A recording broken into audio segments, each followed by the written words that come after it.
So a warm good morning, one and all. Myself, I'm Shivdat Menon from Team Lex ERUDITES. I would like to welcome you all to the second International Legal and Policy Conference on the Future of Transport and our theme, Fall or Rise of the Transport Sector.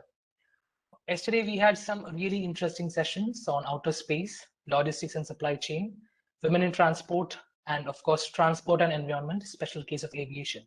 And let me welcome you to a second day and the first session, airline industry and its outlook, fall or rise. It is an honor for me to welcome the panelists for this session. We have on board Mr. Arvind Chandrasekhar from Lufthansa Consulting, Shashank Jain from Tata Sierra Airlines, Vistara, Ujjwal Bakshi from International Air Transport Association, and Vandana Agarwal from the Ministry of Civil Aviation. And this session is going to be moderated by Mr. Sagar Singham Sethi from the Aerospace and Aviation Lawyers Association of India. Now let me invite Sagar sir to commence the session. Over to you, sir. Thank you, Shiva, and a very warm welcome and good morning, one and all. Thank you for joining this session, airline industry and its outlook, fall or rise. It's my pleasure actually to be part of the panel, given the fact that the panelists have more experience or are the subject matter experts in this area. And we thank each of the panelists to be, for taking the time to be part of this conference as well. So let me quickly start, and I'm not going to give a speech myself, but I'll leave the floor to the panelists.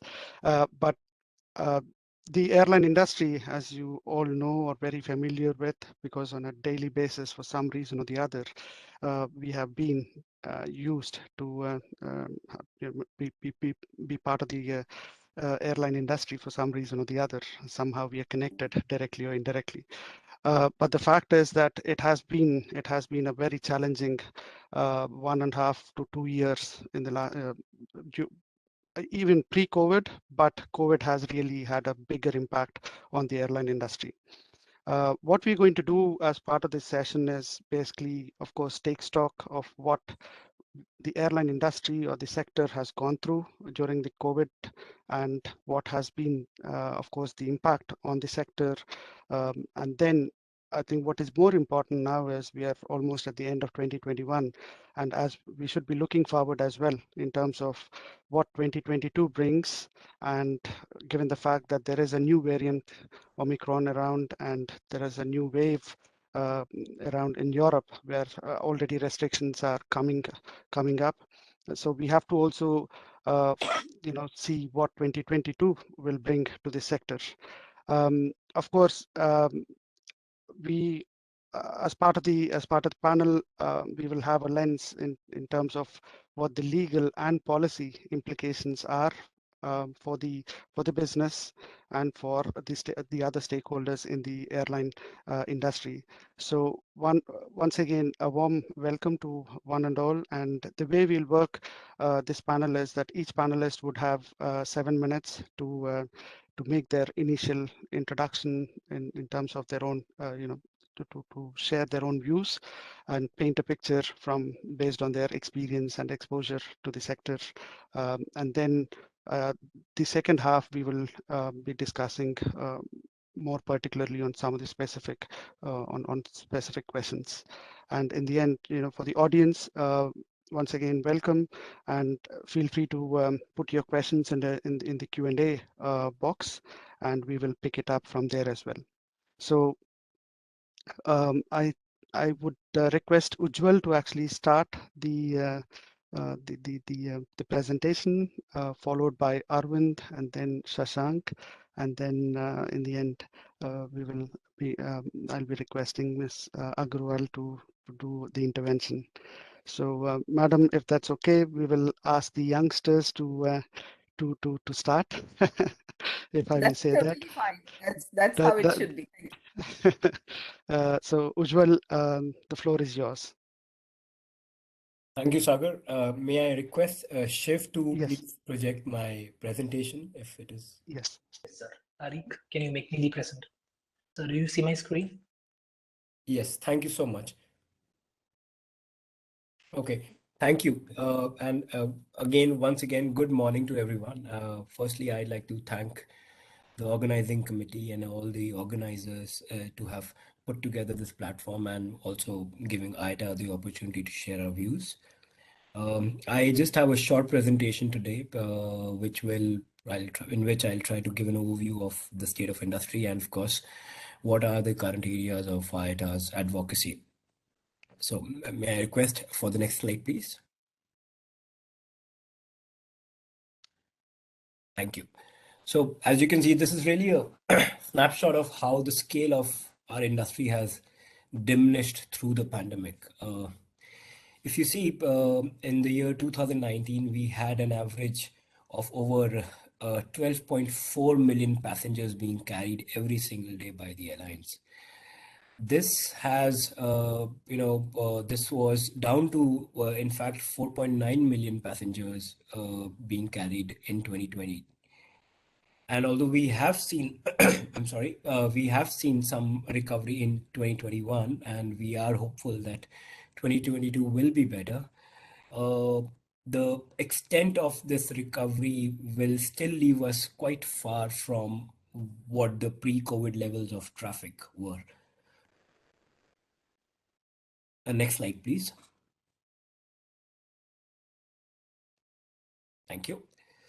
And thankfully, 2021, for the majority of 2021, there was a downward trend in the stringency of travel restrictions. So we could really clearly see that the air travel was rebounding strongly wherever these restrictions would go down, as you can see in this graph. But the thing is that thanks to Omicron, the restrictions are still high, perhaps even more than what they were throughout the year. And if you see, unfortunately, so Asia Pacific region remains the most restricted amongst all the other regions. So we are not expecting a sudden jump in traffic in the year that is to come.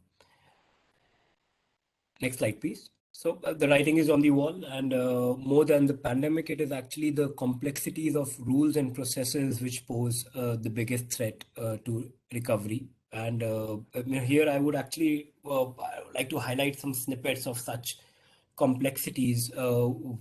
This was in fact before the emergence of Omicron. So things were difficult even before Omicron had emerged.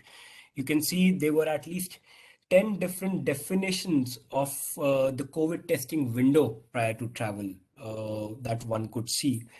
There were more than 6 definitions of when the vaccination becomes effective, whether it is 15 days, 20 days, 21 days, 30 days, different things, different places. And more than 24 versions of country risk assessment lists across various places. This was before the emergence of Omicron. This 24 must have catapulted to more than 100 versions over the last 3 weeks or so. So it is really, really getting tough and complex and confusing, not just for the airlines, but more so for the travelers. And more than half the countries which have allowed travel for vaccinated passengers do not really recognize all the WHO emergency use list vaccines. So, it is still not a very inclusive way or a inclusive lane, vaccinated travel lane that one would like to imagine. Next slide, please. Thank you. And so ITA therefore continues to press on with its advocacy on safely reopening borders in a gradual and a rational manner. We are engaging the authorities on 4 major areas, that is development of a roadmap for opening up travel, opening up the borders, a well-defined and a standardized vaccination as well as testing protocol for travelers, which is absolutely important to clear the air. And of course, acceptability of frameworks like the ITA travel pass, which will give the governments and the authorities confidence to be able to enable and restart travel. Next slide, please. Thank you.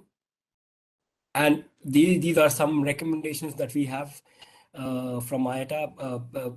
Governments that allow travel for vaccinated passengers should actually accept all the vaccinations that list on the WHO emergency use list.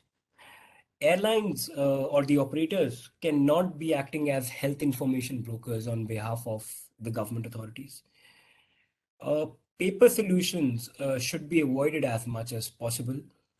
And it is the government authorities who must be the decision makers on the admissibility of a passenger, not the airlines. Next slide, please. Thank you.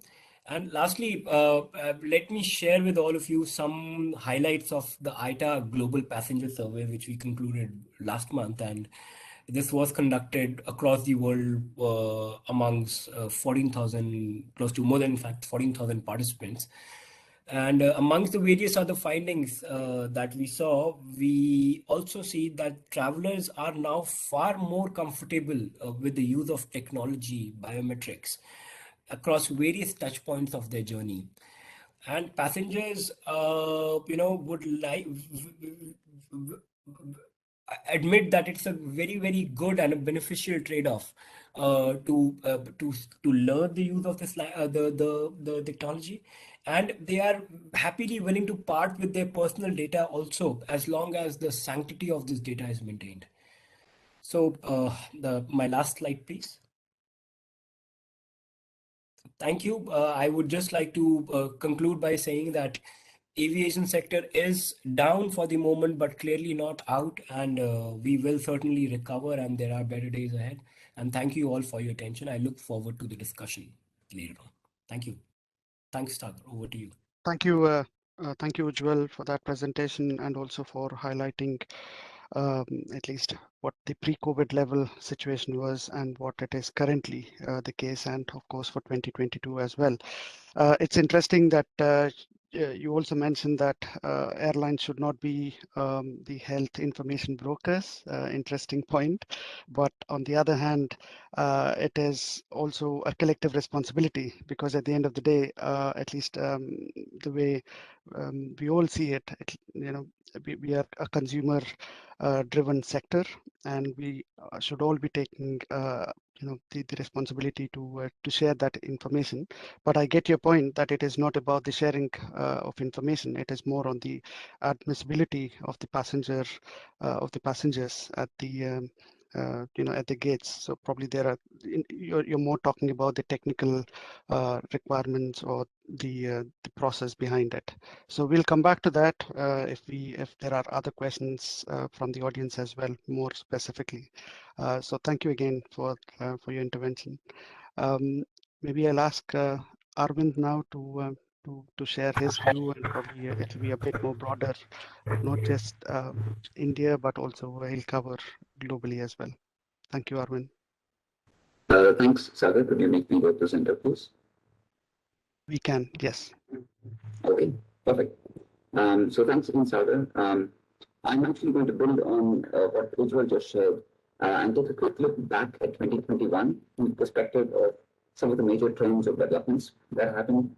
We'll talk about what maybe did not quite go according to plan or expectations in 2021, as well as what positive movements happened that could actually hold the industry in good stead in 2022 and even beyond that.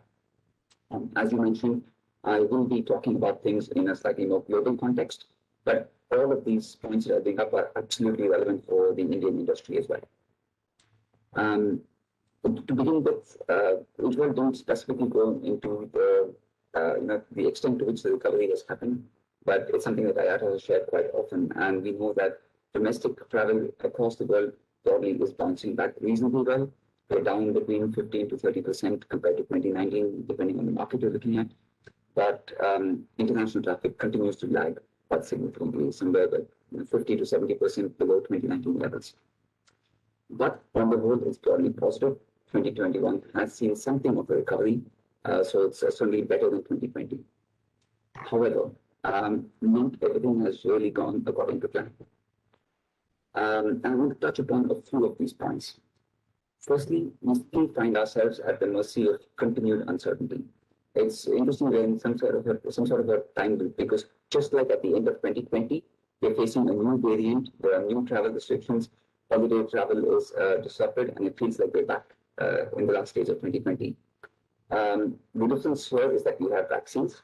Vaccines were supposed to significantly aid the recovery, and they have to a strong extent. But there remain persistent concerns about vaccine hesitancy and even vaccine efficacy in the case of Omicron. So we're still battling this uncertainty, but we hope to be able to address to a large extent in 21, and we're going to carry that into 22. There has not been as much coordination as there should have been between all the entities dealing with COVID-19. Ujjwal spoke about, he called it complexity and confusion. I fully agree, because there's so many gaps in terms of travel restrictions, testing requirements, vaccine acceptance, particularly the Russian, Chinese, and Indian vaccines, and that's really holding back that recovery. Even in India, we see state-wise restrictions that suddenly pop up on short notice that can seriously disrupt travel for passengers. Third, certain markets, particularly Asia, have been quite disappointing. There was a point in time when we had expected that Asia would drive a good part of that recovery, in part because of just it's inherently a growth market and has been for some time, but also because it seemed to have early success in tackling COVID-19. Certain markets like China, Singapore, Vietnam, even India before Delta really hit us hard in April, were looking positive. However, that didn't happen, as we know, and there were a series of escalating travel restrictions across the region. And as a result, Asia now lags pretty much every other region in terms of its recovery. So that's something that's been quite disappointing in terms of how 2021 turned out. And of course, that has big implications for India as well. And finally, as we head into 2022, airline financials continue to be very, very stressed. They're still carrying a lot of debt. Cash flows are still very uncertain. Booking windows are quite short. So while there has been some improvement, certainly over 2020, it's not as good as one would have hoped if you look at this 1 year ago. And we're going to be carrying some of that negative effect into 2022, and it won't be addressed in the short term. However, it's not all doom and gloom. Like I said in the start, there are positives as well. Our industry has taken certain meaningful steps to set itself up much better for 22 and more longer term for future shocks as well. And I want to touch upon some of these points as quickly as I can. The first and the most important one is just fundamentally robust passenger demand. Because at one point there was a fear that there would still be a lot of hesitancy, that even if markets opened up, people would not want to fly back. Instead, what we've seen is whenever routes open up with sensible travel conditions, there's been a surge in bookings. I'm sure all of us are tracking what's happening with the Indian domestic market, right? We've seen month-on-month growth in the last few months, and there's a hope that we'll come back to 2019 levels very soon in the course of 2022. So that's certainly a positive to take into 2022. The pandemic has also been really fertile ground for new startups across the globe. These are companies that are looking to take advantage of conducive market conditions, cheap aircraft availability, weak legacy carriers, and so on to make a mark. And here at home in India as well, we're going to see Akasa launching in the course of 2022. And that's going to be really interesting to see how the market dynamics get shaken up as a result. But the positivity is not just about new airlines, it's also about surviving airlines. Because to be honest, I think we've seen fewer airline exits than many people expected through the pandemic. Even the airlines that went into bankruptcy, most of them have been able to exit leaner and wiser. Some have done it in a really good, controlled manner, like Philippine Airlines. Others have been a bit more chaotic, like South African, but they've made it through. And that's certainly a positive, because we need airlines to be able to maintain a certain level of service across the world as recovery goes ahead. It's good for us in India that the India airlines managed to make it through, even though some of them might have cut it very close, to be honest. But hopefully 2022 will be better and we'll be able to support them going forward. Alongside these things, a few more really interesting points. One is many airlines have done extensive housekeeping now. They've established much more lean and resilient operations and organizations. It's not just about manpower, but also fundamentally, for example, what business units they choose to keep in-house versus divesting or outsourcing. How do they change their operations to be fundamentally more resilient going forward? And that's a great foundation for the airline to be able to resist any future shocks and grow more sustainably going forward. Airlines have also started to realize much more strongly the value of partnerships and consolidation. And this is a topic that's very close to my heart. I've spoken about it in multiple forums. We've seen, for example, erstwhile rivals, Azul and LATAM in Brazil, or JetBlue and American in the US, form partnerships, realize that mutual risk reduction is a good thing. And these are partnerships that have been very productive. And many of these kind of partnerships around the world will be, continuing to exist post-COVID as well. We've also seen long-haul operators, intercontinental operators, partner much more strongly with regional champions or domestic champions as a more sustainable way of serving some of those big markets. And just as a very recent example, we had the announcement of Air France, KLM, and Indigo launching a codeshare, right? And that's the ideal example of something of this sort. When it comes to consolidation, there's probably been a little less of it than we expected around the world. But here, again, in India, there's a very exciting development with Air India coming up, and we're waiting to see how the Tata Group is going to consolidate its various aviation assets and be able to make all those airlines work together. So there's certainly a lot to look forward to in 2022 as well on that front. Another interesting thing we've seen is the launch of many new routes. Even through the pandemic, airlines have launched lots of new routes, often niche ones or low volume ones. In India alone, in 2021, there have been something like 40 to 50 new scheduled routes that were launched, which have not been flown in the last 5 years through the pandemic. Part of this was just inherent growth in India, but also some of it is because airlines realize they cannot put all of the capacity into like typical trunk routes, the business routes, and they have to look for other opportunities to deploy that capacity. So what that means is a lot more tier 2, tier 3, tier 4 markets are now coming online into airline networks. They're proving their worth, and as a result, these will continue to be part of the networks going forward, even post-COVID. And that's certainly a win for India in terms of connectivity as a whole. This is a trend that we're seeing in Europe, in Africa, elsewhere as well. Finally, the last point I want to make is that the pandemic has driven airlines to be fundamentally more future ready. Some airlines have been proactive about it, others have been pushed and forced into doing it, but the end result is still positive for the industry. This is on multiple dimensions. I just want to pick two of them which are relatively topical. One is about digitalization, and Ujjwal mentioned this also in the context of that really should be the way airlines are going towards, not just in terms of tackling COVID-19, but fundamentally altering their processes for the future. And the second is about sustainability. It's a big topic, and airlines across the world are starting to use COVID-19 as an opportunity to embed testing and make strategic investments that will hopefully pay off post-COVID when they try to achieve their sustainability targets for 2030 and beyond. So just to wrap this up, 2021 was in general a good year because we started to see recovery. Thankfully, we were able to get out of the really bad times of 2020. Not as good as we would have expected. Several things didn't go as we had planned. However, as you can see on this slide, there are several positives I think we should take out of this. 2022 will still be a bit of a struggle. We are not out of the woods yet, but there are some structural, fundamental changes that airlines and the industry as a whole have made that will hold us in good stead in the next year and then in the future as well. And I'm looking forward to discussing some of these things in more detail with the rest of the panel. Back to you, Sagar. Thank you, Arvind. I think you pretty much covered everything that we had to discuss, but it's good, very good pointers on a number of aspects, whether it's the competition side in terms of having new players entering into the market or the existing players trying to consolidate themselves. When I say consolidation, it's more in terms of also building their own efficiencies. I think it's the network efficiencies, and also moving towards much leaner and sustainable means of the transport. And one important point that you made is the fact that digitalization and sustainability will be kind of the twin engine twin engines, and also will be transforming the way this particular sector is going to work or going to perform as we move forward in 2022.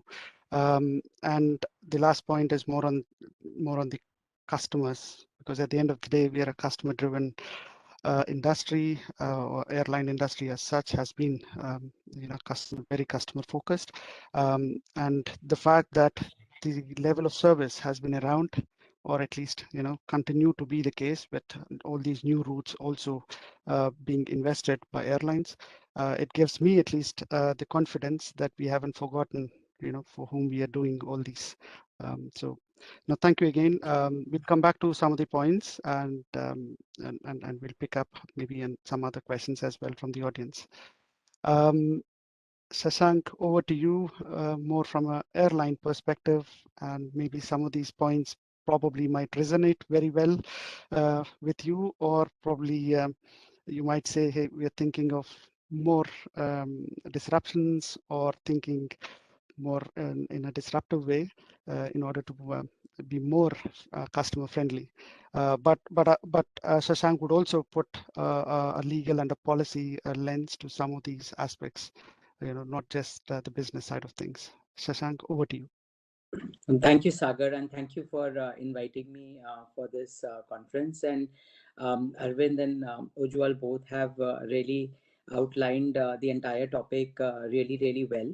So as they've rightly put, the times have been very, very uncertain, and they will probably continue to be so in the short run. But I think disruptions are a good thing, generally for the industry and for the world. And in the aviation context, if I could put it, it's COVID-19 has really been a reset button for airlines globally. It's given opportunities to smaller and newer players, as Arvind has mentioned, to sort of have a level playing field with legacy carriers and to really compete with themselves. And just to put this into context, so when you think about we have legacy carriers which dominate certain routes, and it was absolutely impossible for a new carrier to break in because slots were not available, bilaterals were not available, aircraft were not available, pilots were not available. But suddenly it's kind of all changed. Slots are suddenly going to be available because those carriers will not be able to operate. Heathrow, which is one of the most slot constrained airports in the world, the slots are readily available for purchase and for leasing in the market. The market has really opened up, and no one is looking at the huge figures at which these slots were sold some time back.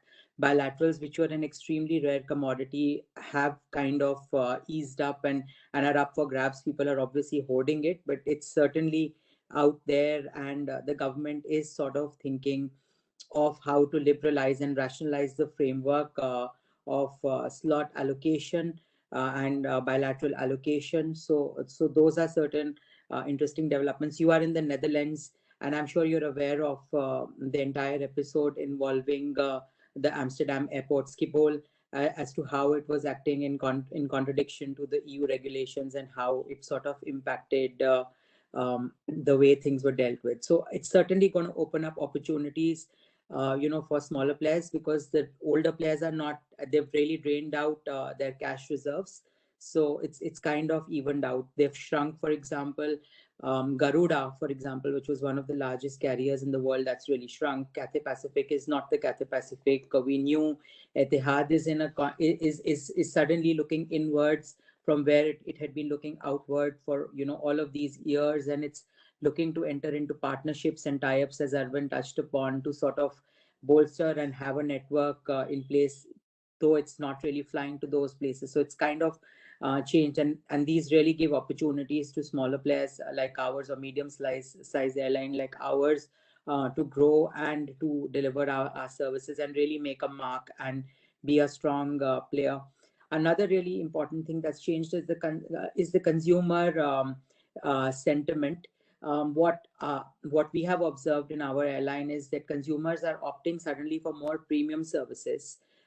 We are seeing fuller front cabins in comparison to economy cabins, because people are looking at safety and not just merely comfort, and they think that social distancing is better in premium cabins. So, and it's really important in Indian context, because India is a very price conscious market, and suddenly you have passengers who are willing to pay 20, 25,000, 30,000 rupees for a Delhi Bombay trip. vis-a-vis of times of Deccan, where people were very happy and they first flew after paying 500 rupees, on the very same route, and that's what many people flew. Now the same people are ready to pay a huge amount. So that's kind of a change.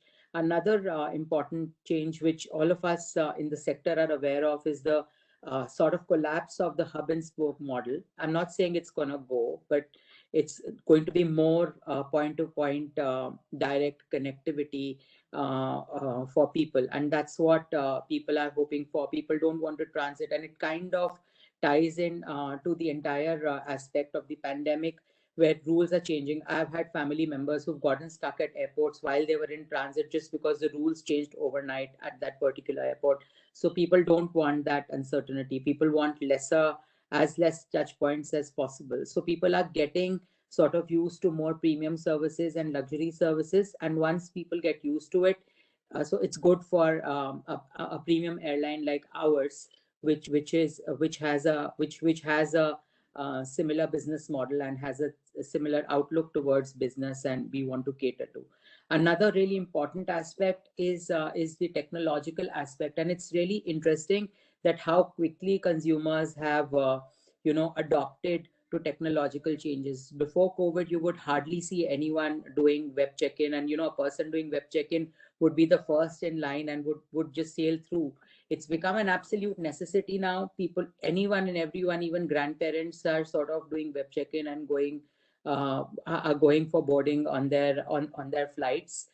Physical check-in is a thing of past, and it's certainly not going to come back at all in the near future. And it's good for the airline because it helps airlines save money. It expedites the process of boarding. You don't need that many people. There are less touch points. Another technological aspects that's developing is probably self-baggage drop facilities. And it's not what we have here in India at the moment, where you actually need to go to a counter and there's a person who's checking you in and is taking the bag. It's actually going to be a machine which will take the bag. The bag tag will get printed. You put the bag tag on yourself and you dispatch it. It's there in a number of airports, but it's going to get more prevalent. India has made certain great strides, and I'm sure Ms. Agarwal will talk about it, and that's the Digi Yatra project, which the government of India has been pushing. So basically, everyone's face will become their boarding pass, and there will be no requirement for a web check-in as well. So that's something really interesting that's coming on the policy side, especially in the Indian context. Of course, there are issues around privacy with this particular project, and generally, in the airline sector, airlines have traditionally, and if you look at in the last 2-3 years, there have been a lot of data breaches, including one involving Air India, British Airways. They are like the big ones which are out there. So data privacy is certainly becoming a very hot and an important topic for airlines, and the fact that airlines have a lot of personal and sensitive data of a large number of people for a variety of reasons. They are vulnerable targets, and plus it's good publicity for a hacker or a person doing that, because it's a famous brand, everyone knows it. So so that's something that is crucial. From a policy side, we've had some very interesting developments in the Indian context. We saw the first draft of the Cape Town Convention legislation for implementation of the legislation here in India, and we also have some developments on in Gift City, where IFSC is a reality now in its nascent stage. But those are some positive and interesting developments, which I think will really help shaping the sector in the near future. So that's a general outline I thought I'll present at the beginning. And basically, it's when and the topic of the topic of the seminar generally is fall or rise of aviation sector. I think the sector will always rise. The question is whether the airlines will survive and which airline will survive. So that's really the question. And I think the most nimble airline will and the airline which is sort of able to navigate through the maze of policy and regulation is the airline which will probably survive. So that's it for me for now, and thank you. Thank you, Shashank. As I initially said, I'm sitting here with subject matter experts, and just one after another. Just it's good to see the number of points that each of you have shared, and Shashank specifically on the point. I happen to hear this, over the years that airline industry has become too complacent in certain respects and all, and COVID really triggered that reset button, which was kind of overdue. And of course also allowed the other players to enter into the market, because at the end of the day, again, there are a number of services that customers are looking forward to, and hopefully these airlines continue to provide. So there is that inward looking that has happened in this last period. um, I think it's important to point out, because what Ujjwal and also Arvind, which you picked it up more specifically in terms of a legal aspect, is on the privacy. So data sharing is good, but then all these access related, access to data and data breaches that have already happened and will probably continue to happen. So it's an important aspect that, or legal aspect that airlines should be looking at, or the industry as such.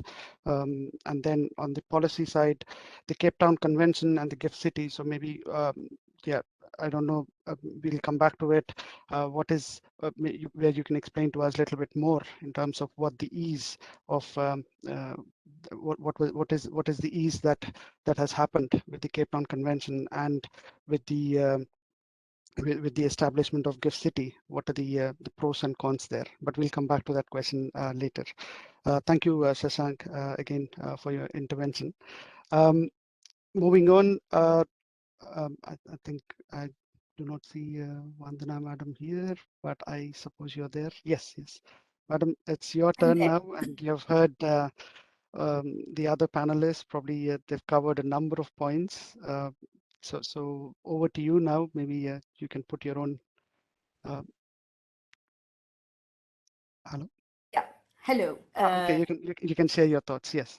Yeah. Thank you. Good morning, everybody. My apologies for joining a few minutes late. It was not that I wasn't there on time. These digital technologies did challenge me a little bit, and I needed some help from the organizers to get into the meeting. Let me share from one important thought which should override all our deliberations, I feel, is that there is a policy continuum which happens.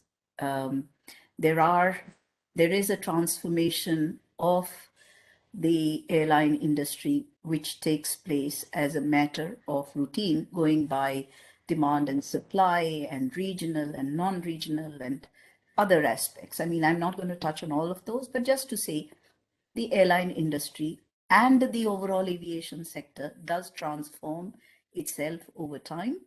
And for a developing aviation sector, such as that of India, why do I say it's a developing one? Because our penetration, the PAX penetration, is much lower than that of developed countries like the United States, most of the European countries, Japan, etc. So there is a catch up that Indian aviation was doing very naturally, very fast. And so that is a continuum that has its own force majeure events or forces which propel it forward, and it continues. And then you have to look at spikes which happen either upwards or downwards. And I'm alluding to our topic. Is it upward? Is it downward? It's more related to a crisis event, from which perspective we had to look at it. So are the ups and downs transformative, or are they simply a lowering of the future growth trajectory that India was seeing just a downward shift of the curve, and by how much. So it's more in this perspective that the government was also looking at the crisis when it happened. And as in all crisis management, you go into relief, you go into rehabilitation, and then you go in for restructuring. So there are very distinct perspectives from which we look at the matter. So when the crisis happened, we, in a sense, anticipated the moves that we would need to go in for, because from January onwards, we had seen much of the West struggling. So by the time the crisis lockdowns, measures that we took, which affected the aviation sector very frontally, we had begun to prepare already for it. And what were those preparations? Those preparations were mainly related to safe movement of emergency people, the doctors, nurses, paramedics, and others, sanitation workers, etc., etc., all those that need to provide essential services. We also looked to moving consumables, because when you're locking up people in houses under lockdown conditions, you do need to provide all the goods, the essential commodities that they need. So cargo became a very important factor in our deliberations. And cargo was not just providing consumer needs, but it was also bringing in materials to keep the economy going, providing manufacturing PPE kits, pharma related, vaccine related movements, and so on and so forth. I'm just giving you a broader perspective. Maybe in the question answers we can look at it later. So the aviation sector swiftly moved. Yeah, our airports became like very safe places from which the movement of the essential services personnel, and also the goods, both incoming imports as well as exports, and the domestic movements could take place. So that was one round of transformation. And what I'll touch on one, which was the airports needed to become, apart from the security aspect, the safety aspect, not just of personnel at the airports, but also the movement through the airport became an important criteria, how to avoid congestions and how to ensure that health-related matters are checked at the airports. So that's an entirely new category that had to be put in. If you look at now the airlines, because there was a lot of capacity which was idle, the PAX capacity suddenly. So that needed to be transformed into cargo capacity. It needed to, the entire airlines now needed to work not so much on scheduled operations, but more on non-scheduled operations. And so that is another entire area. We were actually moving even big aircraft for small amounts of cargo because it's essential cargo. And in any crisis, you don't count the cost. So that imposes a financial burden, not just on the airline, but also on the government, because if it's government mandated services, the government needs to pool in resources as well. So there's a lot that happens behind the scenes. And I think that we were able to work in conjunction. So this is where the multimodality also comes in. We were able to work within India with railways, with the postal department using the postal trucks, etc., because airports or airlines necessarily need a first mile and a last mile connectivity. So we were able to work with them very well, with the roadways, etc., in very safe movement. And I think the successes for all to see. I mean, some of the very important things, like we came up with Krishi Udan, under which, in April is when the harvest takes place, and these are perishable commodities, and yet they needed to move very quickly to all the remote parts of India as well, to Andamans, to Lakshadweep, to Ladakh, to Arunachal Pradesh, to Nagaland, to all manner of remote areas. So we were able to work very nicely with everybody in a multimodal and safe manner with creative endeavor. I mean, I would love to talk about many of these, but maybe in later listings. So that's one. The airlines had to also deal with the capacity in terms of pure financials, because there is a huge amount of idle capacity. They had inducted planes at times when the cost of the plane was much higher than what was being provided now, what was available in the market now. So in order to manage the airline financials, one of the important things was that Indian aviation was competing not with on a level playing field, but with the treasuries of the developed world. So if trillions of dollars of airline assistance is being given in the Western world, we were spending all our treasury money basically to feed the migrants, to feed the people sitting locked in at home. So we had the most extensive program where 80 crore people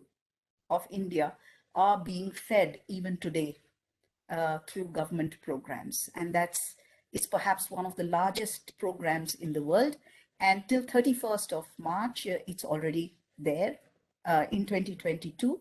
So it's a continuing daily program. So we are moving a lot of food and essentials through this supportive program for the poor.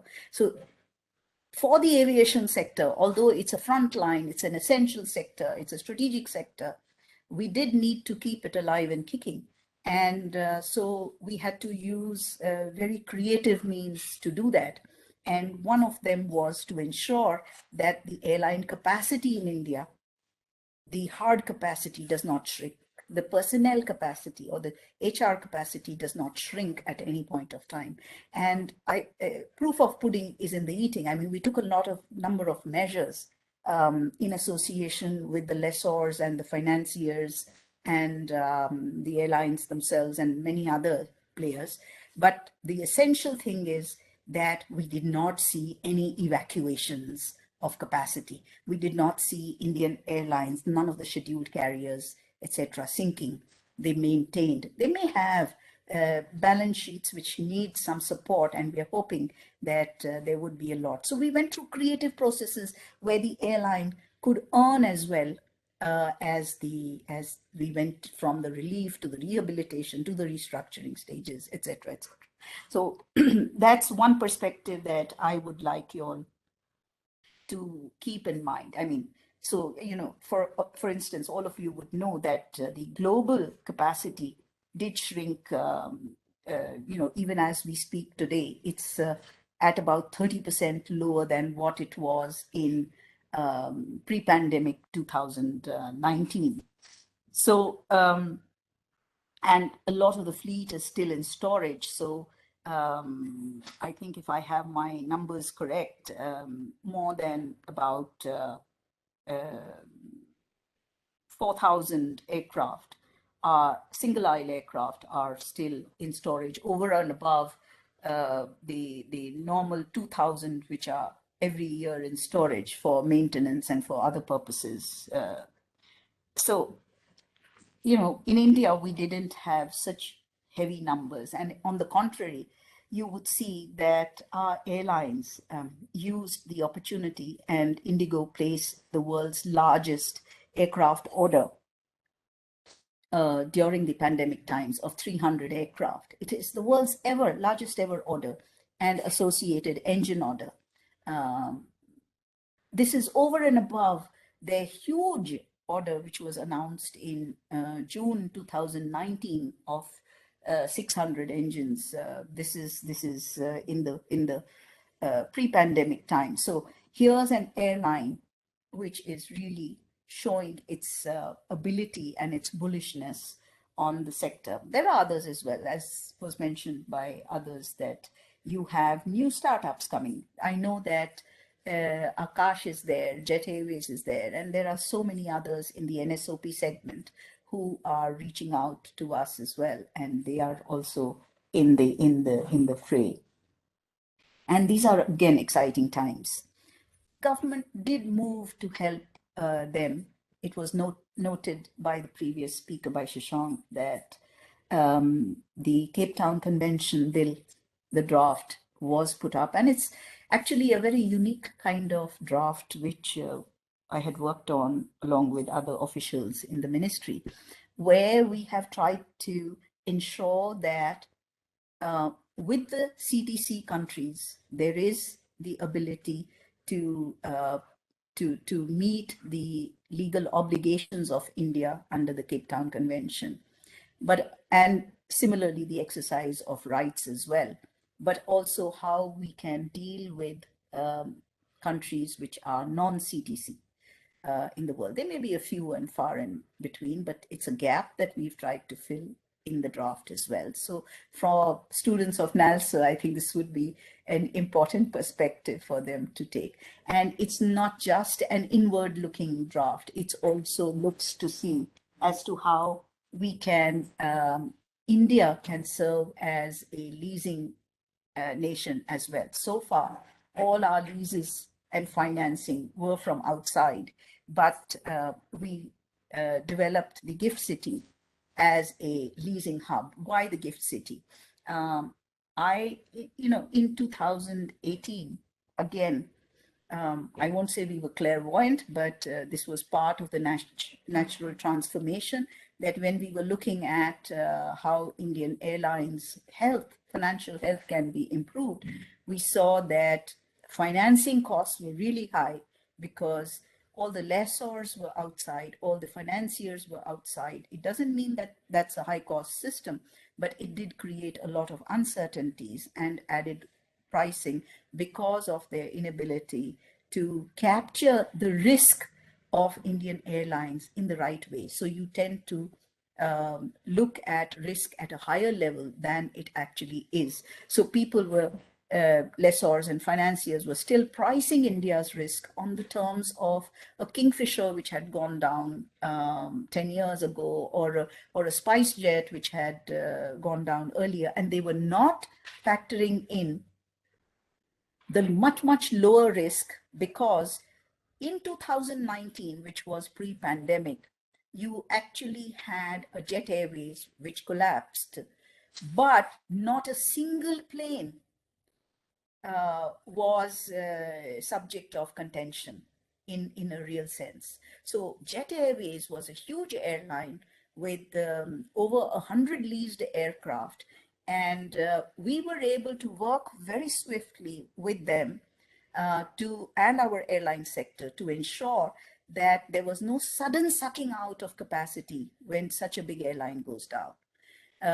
And that about 55 of these leased aircraft were immediately released to other Indian airlines, and they were deployed within the Indian aviation sector. And the balance did go out, but we were able to work with the capacity, so that if you look at the pricing blips, you'll see that it's only about a 1 month period.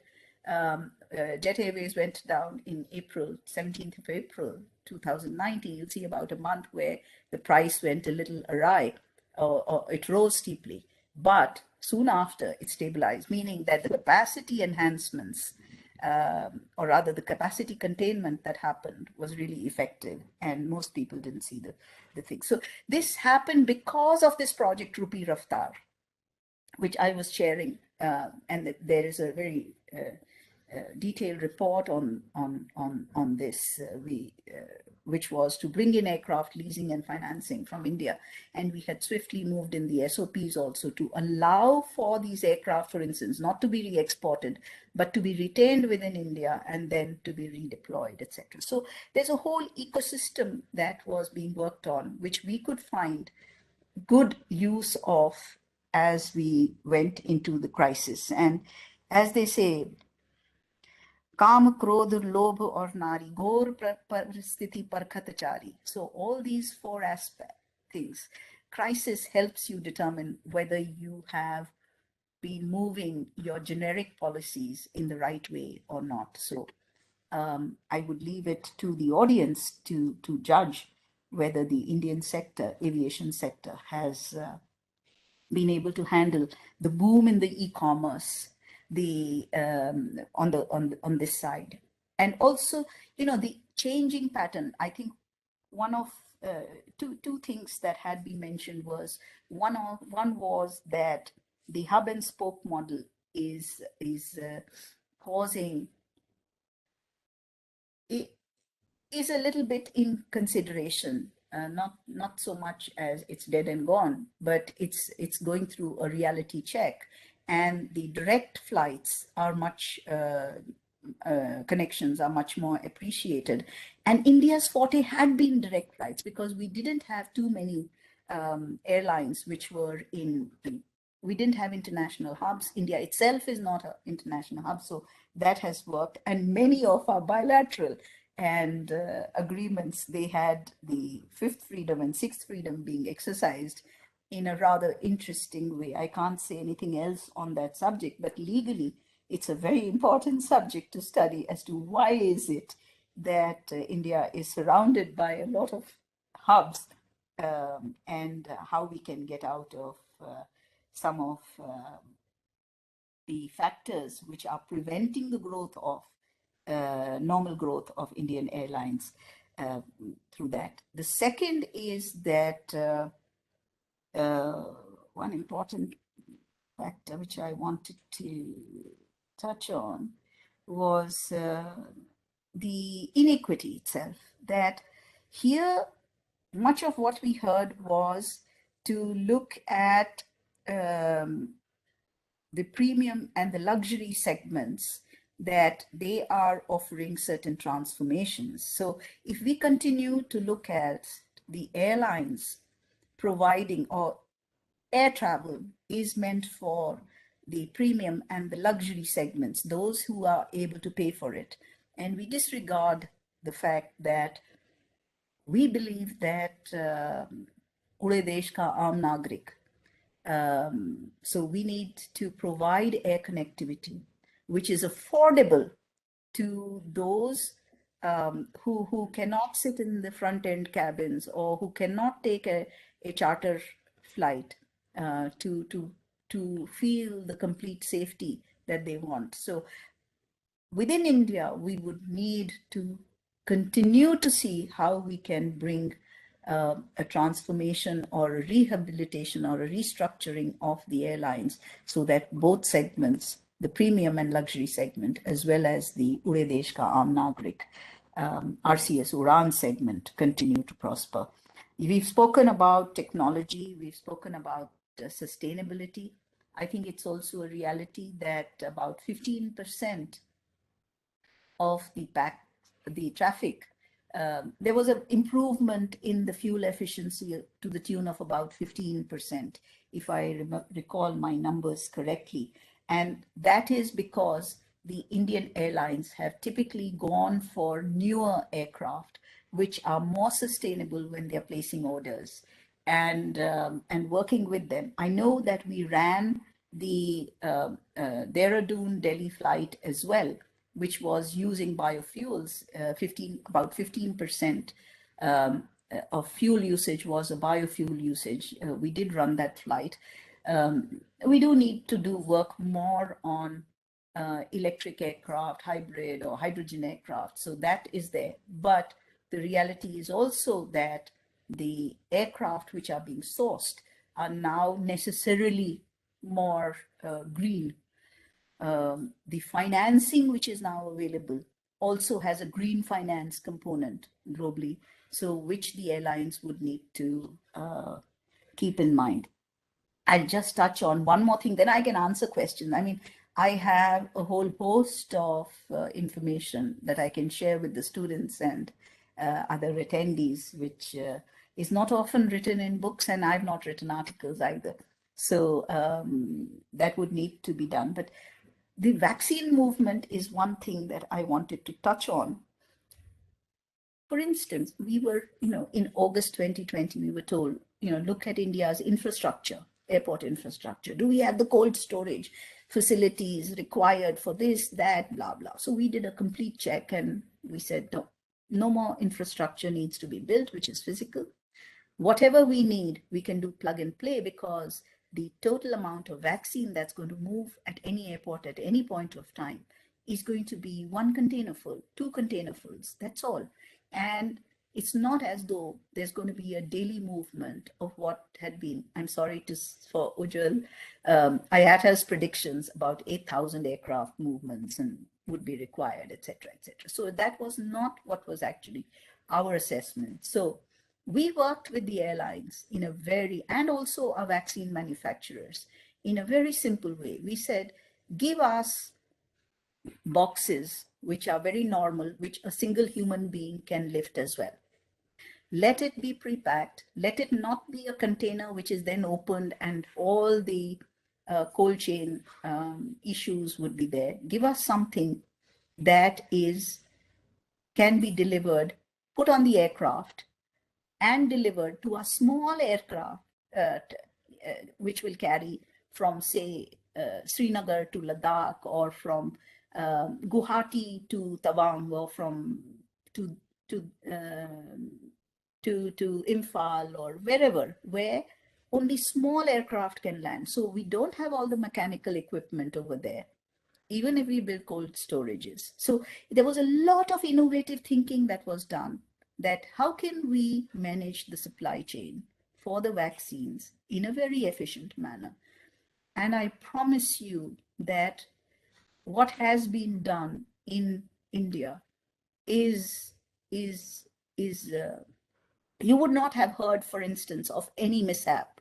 And that is because not just the human endeavor in it, everybody worked their guts out, day in and day out. But we have been moving vaccines to 60,000, 30,000 points virtually on a daily basis within the country, 60 of which are, so we take it by air, and from there, in a seamless way, it is distributed through trucks, reefer trucks. It's been done every day, and your entire vaccine program has rested on the fact that there has never been a stoppage of availability of vaccines at these centers.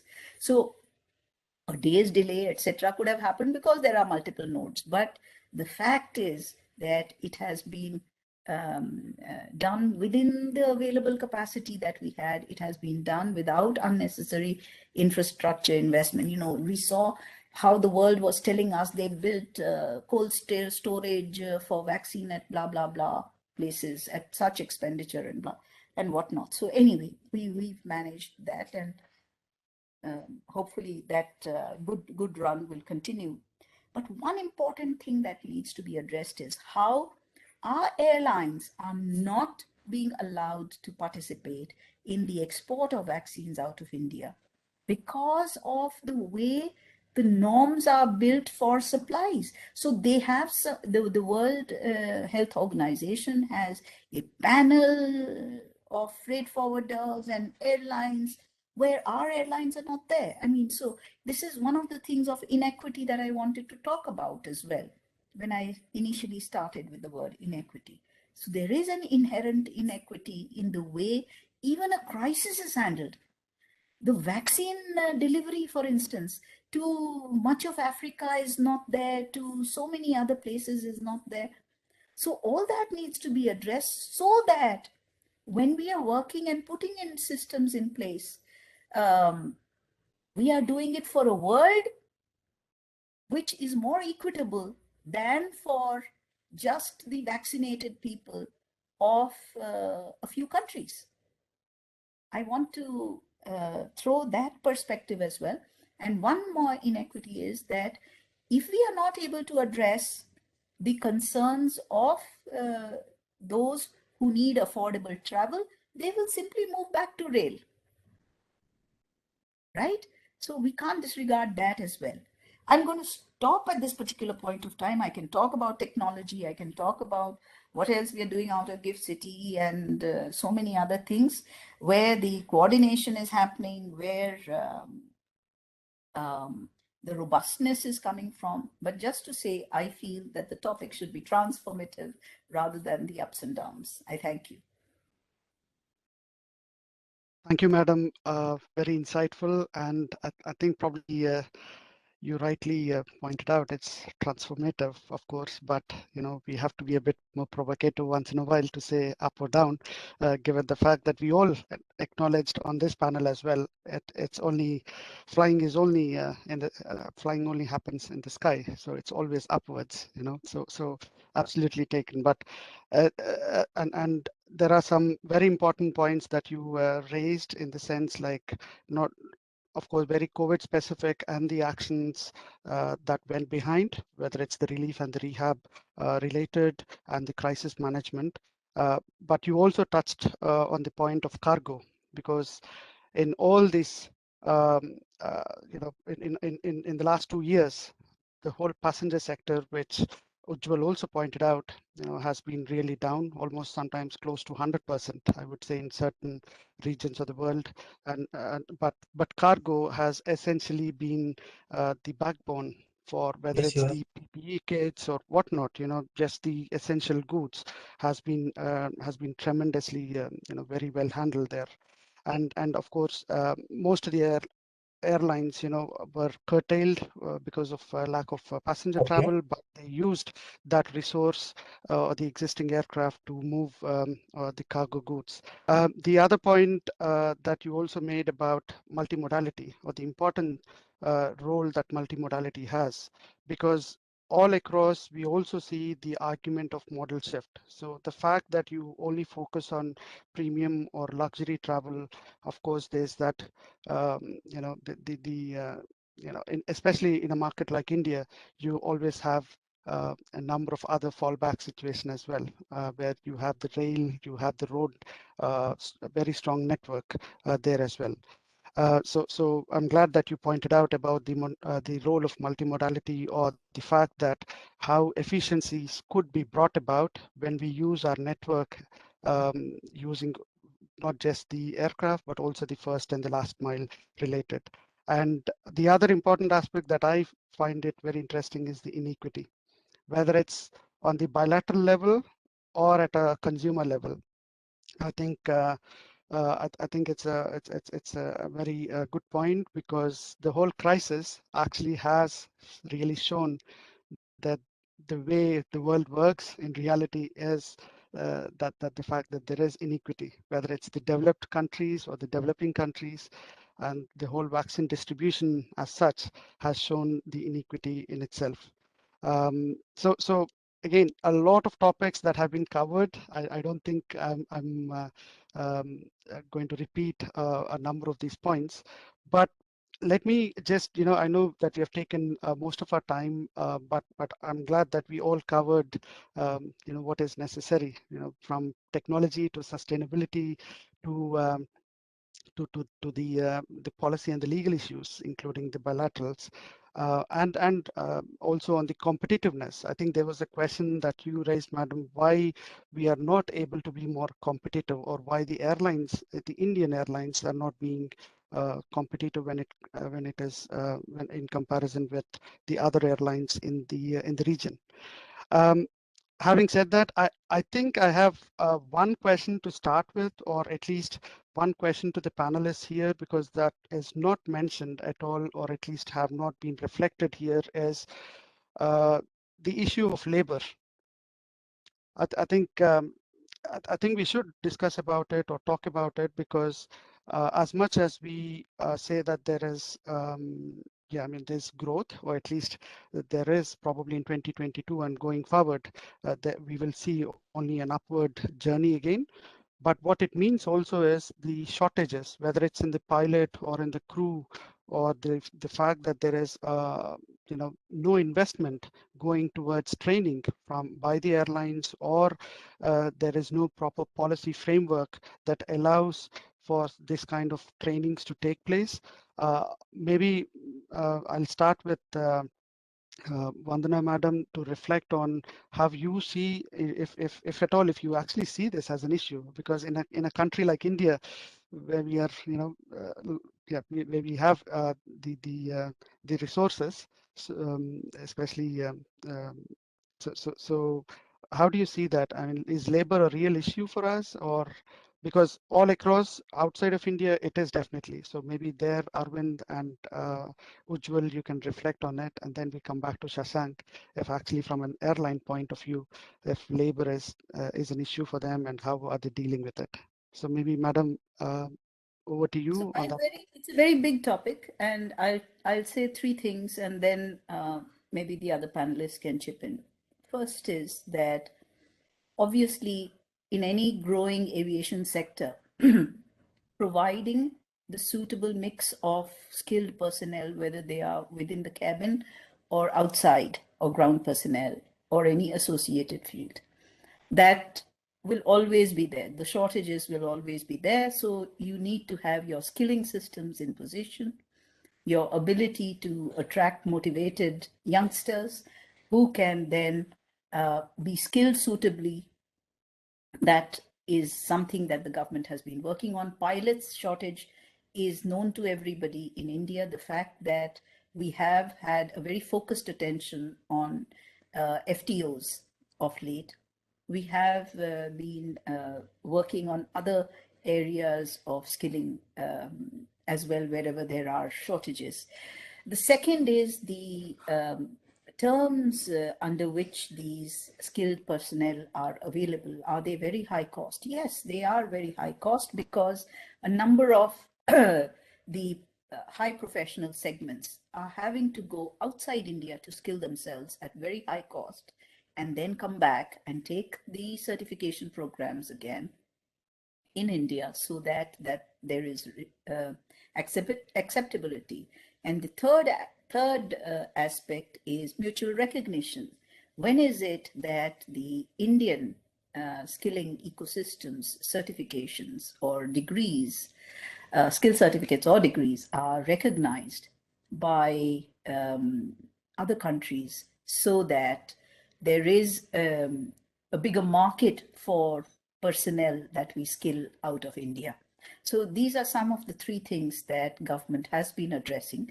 I want to raise these 3 points first, and maybe the other panelists can add.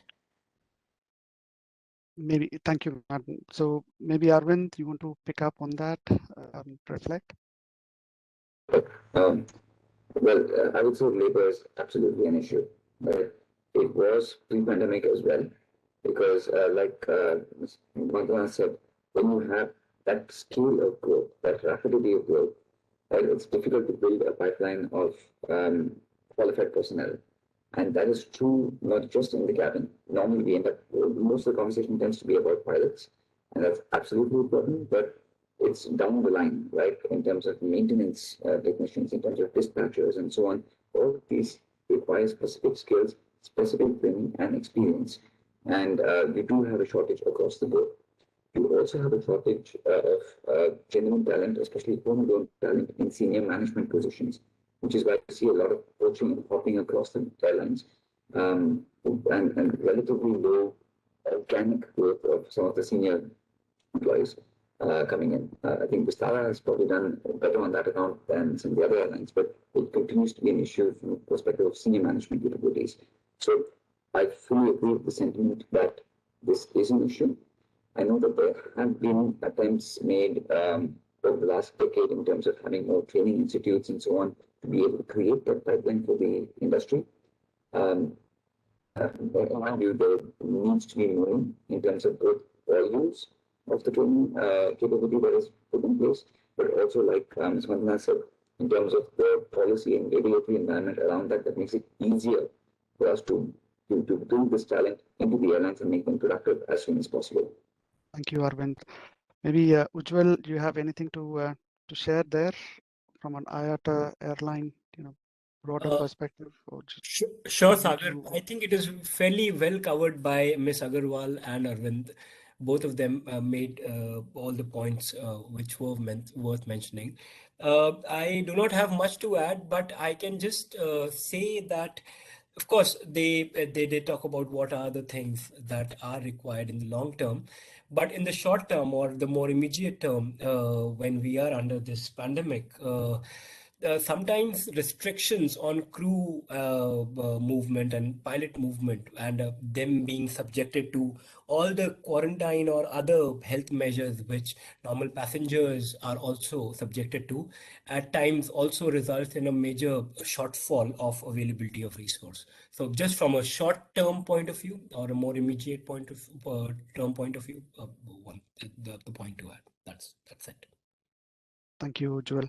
So maybe Shashank, you want to tell from an airline perspective if you agree with all that, or probably yeah, you Sure. see it So differently. actually, there is no crew and pilot shortage at the moment in the sector. That's the reality. There is an oversupply because of the pandemic, and it's actually helped the airlines in sort of resetting a lot of things and making things a little bit more realistic, because some of the carriers which were there and they are not in existence in India previously had created policies which had made hiring of crews prohibitively expensive and resulting in salaries much above global standards as well.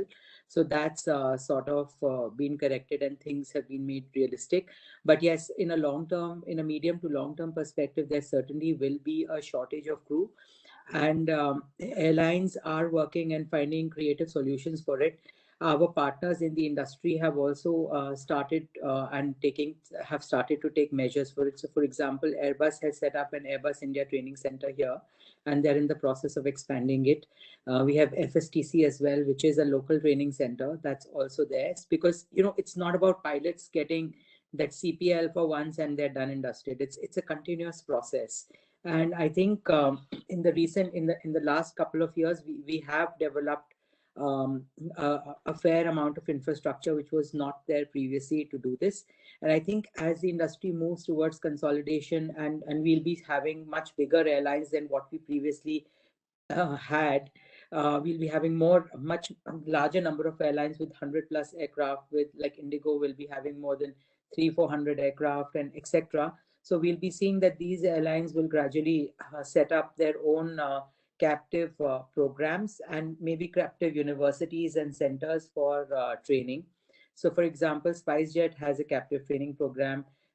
We have also thought about having a program, and so have other airlines. So I think people and airlines are thinking about setting up these programs, and that's probably going to be the way to go about it. Historically, how it's been that there are these bubbles and situations where there is suddenly a massive oversupply of pilots, and then there are situations where there's a shortage, and we'll find a lot of CPLs in the market out there for recruitment, but they're not then they're not the ones that airlines want, because they are not type certified for a particular type of aircraft. So there's a lot of investment that the airline has to get them to get type certified, and then in the process also clock in the adequate number of hours. So it's a very interesting kind of market from a labor perspective, if I could put it. I think that's good, and thank you again for sharing the investments or the initiatives that are being taken by the sector. The other question I have, which we have, I raised my hand. I just wanted to add sorry. two more things on this issue, which are very important. I think I wanted to hear the youngsters first before I said it. One is that in the entire, so the fourth point I would make is that in the entire skilling ecosystem, industry participation in skilling is so vital, so that we get students at Nalsar, for instance, hearing at least one or two industry people coming and talking to them about what their subject is all about. The more this coordination and cooperation takes place in the skilling ecosystem with industry, how the standard setting for occupational standards is done, the qualification packs are worked out, etc. I think industry participation has to be much more, and also they must form part of the trainers of, they must be the teacher trainers as well, so that the teachers who are teaching the students can then have a better perspective to put across.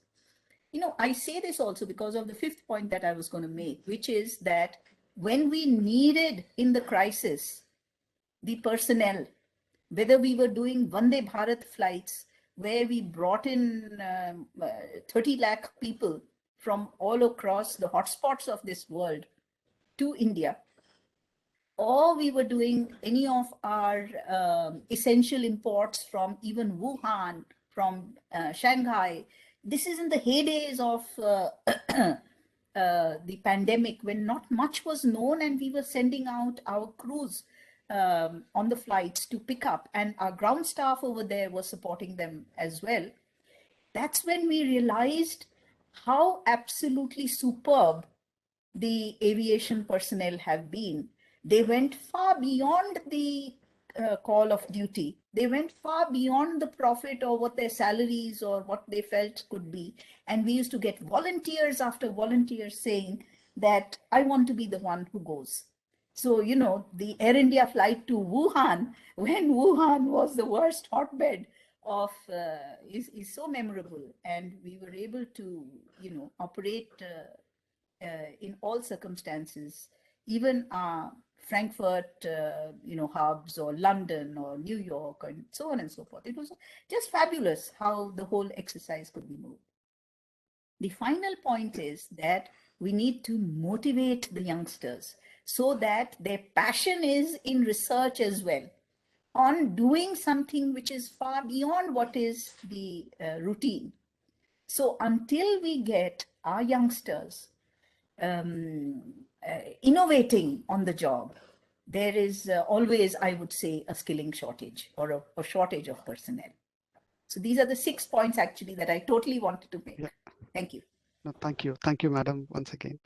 I have another question. I know we are slightly over the time in terms of our schedule, but I want to also discuss one point and get your insight into it in terms of how you see the secondary market, because we are all very keen to have new aircraft, and that's the advantage airlines in the developing countries have, where or at least the new entrants and the new airlines that are coming up have that advantage, let's say, to put on order new aircraft. But what happens to the the aircraft that currently, because of COVID or whatever other reasons, financial, even pre-COVID times, we have a number of aircraft. And by the way, just for your information, I was part of the transactions, all the transactions where we delivered 4 aircraft to Kingfisher during my good old days of leasing sector. So it took a long time to get them back. That's a different story. But there's a huge secondary market out there. So when we talk about sustainability goals, when we talk about fleet efficiencies, I think we need to also consider how the secondary market is, and probably to chip in as well, how someone like a gift city, because at the end of the day, it has to support not just new orders and new aircraft. So is there any reflection? Maybe Arvind, you have a perspective in terms of the secondary market when airlines are considering to do their fleet renewals or trying to bring in new aircraft into their, or when I say new, just aircraft into their fleet. Yep. When airlines are looking at fleet renewal, fleet expansion, right, it all comes down to the numbers at the end of the day, right? And if you're able to get an aircraft which is when you're playing off the different costs, you're paying your acquisition costs or leasing costs against the fuel efficiency and the operating costs, right? And you're trying to figure out what equation there makes the most sense. So now with COVID-19 and all of that, you do have greater availability of aircraft. Varies a little bit depending on whether you're talking about narrow versus wide bodies and which aircraft type specifically, but you do have aircraft available cheap. So if you want to go to the secondary market, you will find them. But you are running the risk of them being older aircraft. Definitely, for example, you have lots of CEOs available, but they're not the ones that are going to be delivering your best fuel efficiency at this point in time. So you do make a compromise further down the line in terms of either your pure operating costs or in terms of your meeting broader sustainability goals, right? And that is the trade-off that airlines will have to make. Those who cannot afford to make these kind of large orders and so on, smaller startups, of course, they tend to access the secondary market, and it's now much easier for them to get a good deal in those markets, which is the way that we're seeing a lot of the startups going. But I don't see the bigger airlines, especially the ones who have the backing and the ability to place some of those larger orders as much in the secondary market, unless it is a very opportunistic situation where there's an opportunity for consolidation, like we saw in the case of Jet and its aircraft being redistributed to the others. That's the sort of near-term view that I see in how it might play out for the Indian aviation market.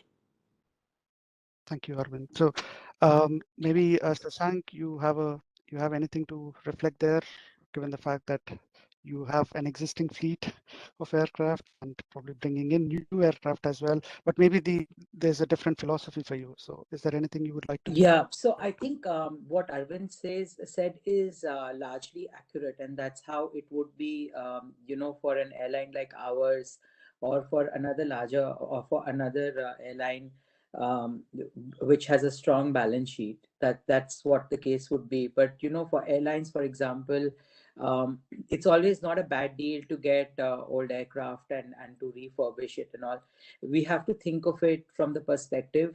There are two factors over here in play, and both of them are actually related to financials, that what are the financials and how it impacts your bottom line.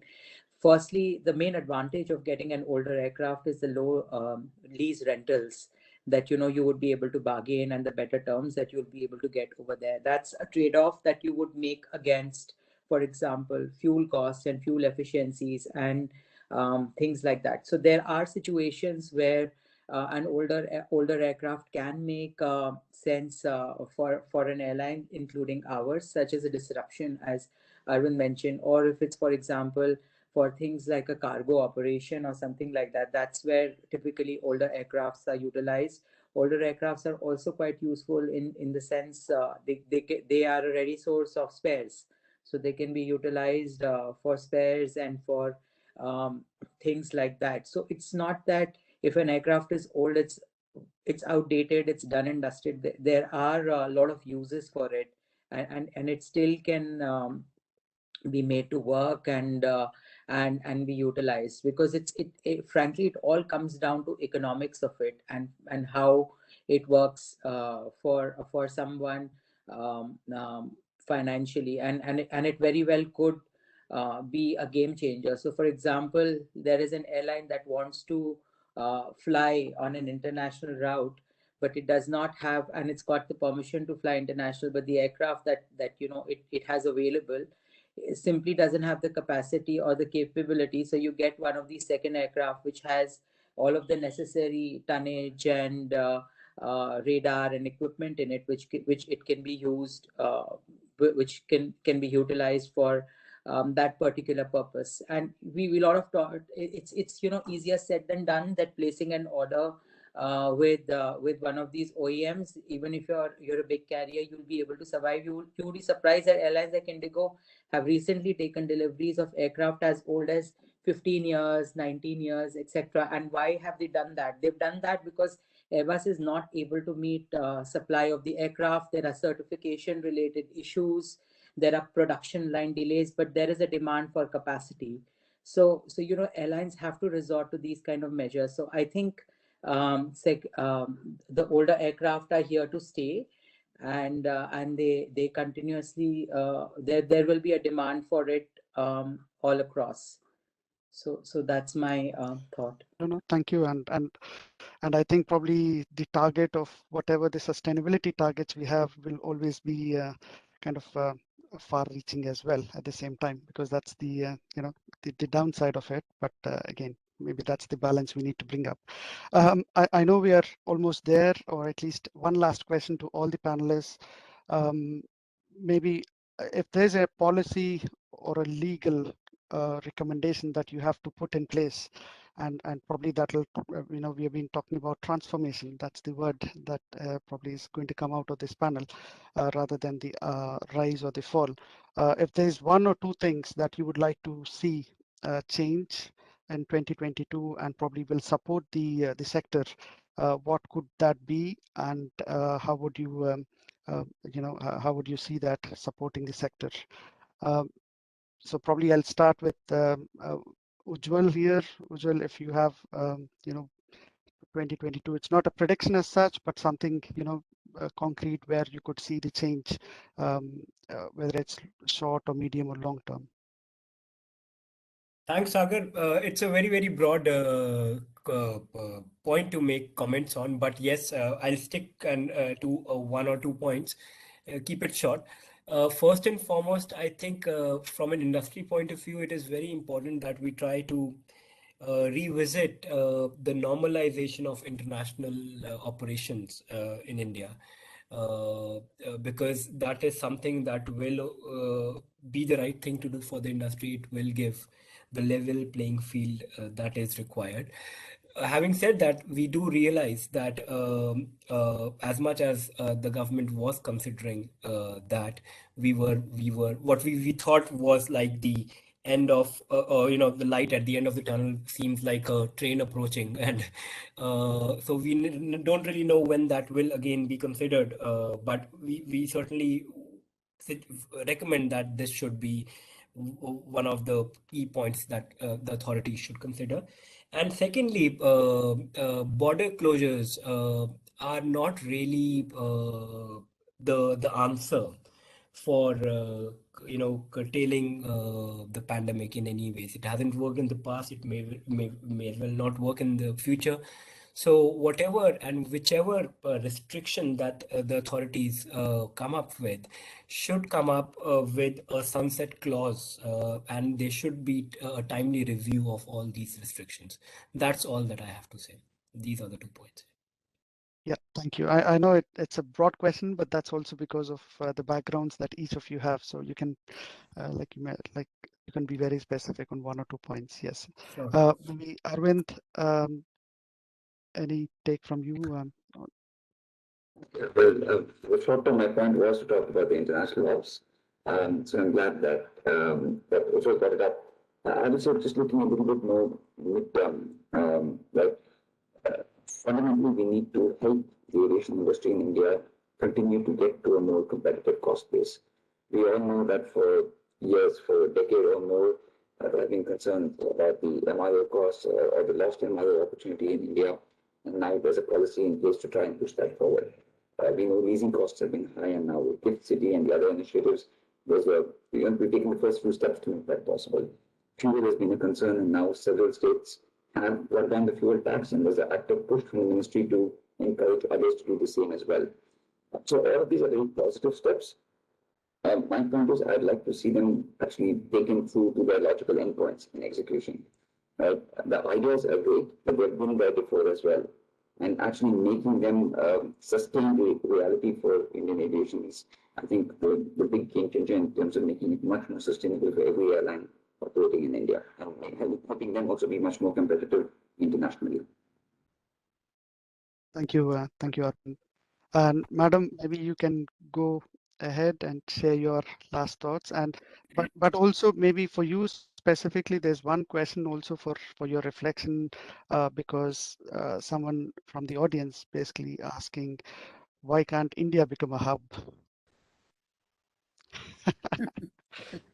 So let me say that health will never be compromised, or the safety considerations of passengers and the people of India will not be compromised. So operations will commence on regular scheduled basis the moment we are sure that the government is sure that it is safe to do so. That will happen both for domestic schedulings as well as for international schedulings. The second thing that I would like to say is that at the moment, for the transformation that is to take place, we have to see all the technology trends, we have to see the requirements, as I mentioned, for both the luxury or the premium segment, as well as for the affordability of the under the RCS UDAN and the ordinary Aam Aadmi and go forward with the transformation or the requirements of what do I mean by that? It means that the availability of aircraft should be there of the type and size and requirements, whether they have to be acquired from abroad, from the primary markets, from the secondary markets, whether India needs to develop its own capabilities to manufacture aircraft of those types, that has to be taken up in partnership with whoever, if necessary. The third thing is the financing of the aircraft. That has to be a very, very strong focus, because the health of the airline sector depends hugely on the aircraft lease loads and other financing costs, and also the associated MRO cost. As you know, most of the maintenance of the aircraft, which is absolutely mandatory, is done presently. 85% of it is being done abroad, and it's extremely expensive and time consuming and complicated for our airlines to keep sending out these multiples of parts and equipment, propellers, APUs, engines, and others which are sent out for scheduled and non-scheduled checks all the time. So with a rising fleet, it doesn't make any sense for an Indigo or an Air India or anybody else to keep sending out planes for MRO. So the MRO has to be developed in India with lightning urgency. Then the technology aspects, including how we grapple with the cargo for through use of drones and other means, which are non-touch means. I think that's another area that we would need to look at. And the technology related aspects for biometrics and all that had been thought about earlier, DigiYatra and blah, blah. So all that is already in position. The consumer interests have also been factored in doing much of the work, including privacy and one more thing. The new fuel technologies also we need to work on, whether we have to bring in alternative fuels, or we have to have or more fuel efficient planes. It is for sure that the secondary market for aircraft may rarely serve the purpose for the premium or the luxury segments. So there it will have to be perhaps the newer planes, but let us see how we can handle the secondary market for meeting our either our cargo transportation needs or the affordable segment needs. The sustainability is an overarching principle which Prime Minister has already announced. India is taking the lead for the global climate change, and obviously green technologies and green aircraft and green ops will be an essential part of that. Thank you. Thank you, madam. I think Shashank is back.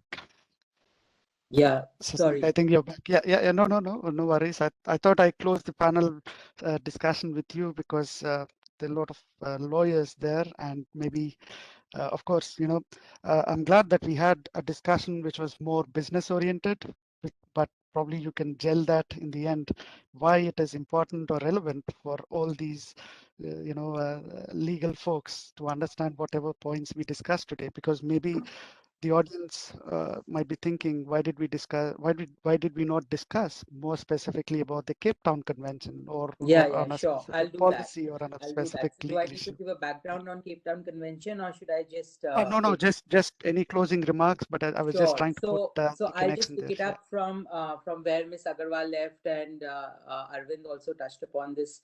So it's basically got to do, so airlines operate on a very, very wafer-thin margin. And a lot of these conventions and legal and policy and all sort of links back into the financing aspect of it, because at the end of the day, everything is like a risk, and that risk is priced. And the risks basically that any financier or lender looks at are twofold. One is the jurisdictional risk, which is basically in the Indian context is the risk of India as a jurisdiction, and the other risk is the risk of the counterparty risk, which is, for example, an airline would be a counterparty for the lessor. So the lessor is effectively like a lender. So he would look at India as a jurisdictional risk and the counterparty risk. So the counterparty risk is basically linked to the balance sheet of the counterparty and the trustworthiness of the counterparty. But the other aspect, which is the jurisdiction risk, is basically the policy risk that is relevant, and that's where Cape Town Convention comes into it, because Cape Town Convention has sort of was brought in to place with the thought process that there would be a consistent and a predictable repossession mechanism and enforcement and bankruptcy regime across the countries, which is sort of based on the US model of bankruptcy law. So that's where the convention originated. India adopted the convention, it ratified it, and we didn't really ratify it. We made certain declarations for that particular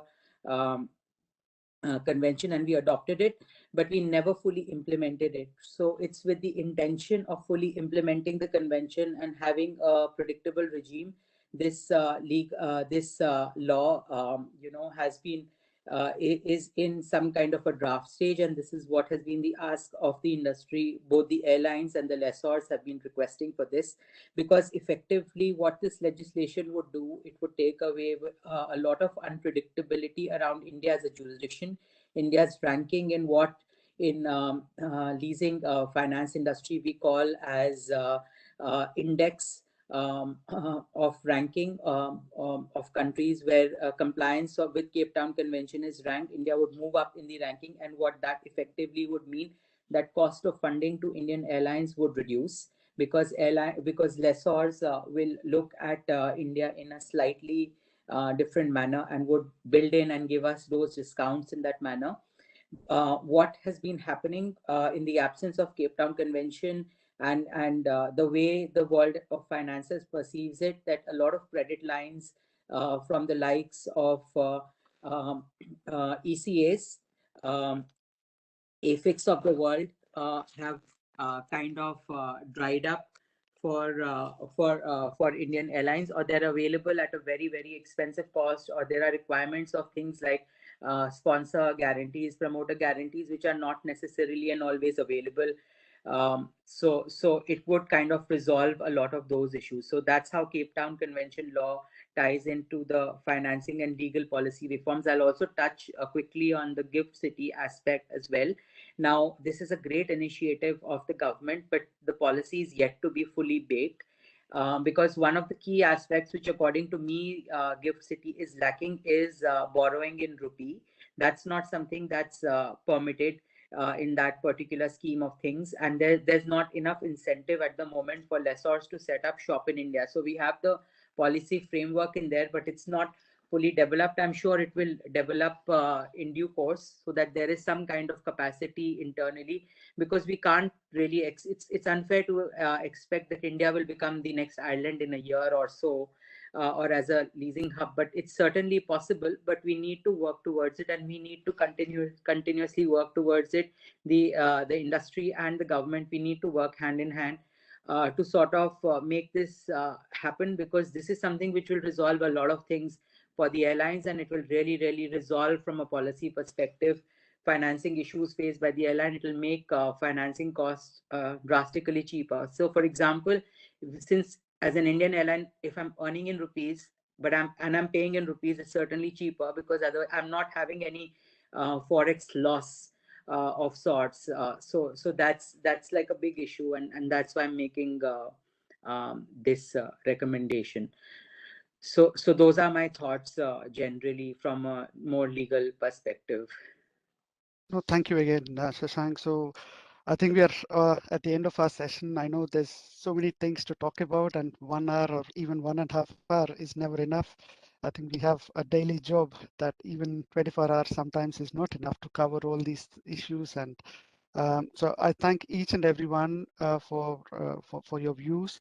I think the journey is very much upwards. I believe that the relaunch of the sector is already in progress, and with some policies and with some more focus on what one of you mentioned about becoming more leaner and greener objectives. I think probably the industry will become, or the airlines as such, will become more nimble in their activities. And overall, I think at the end of the day, I suppose all of us, again, I come back to the same point about customers or consumers.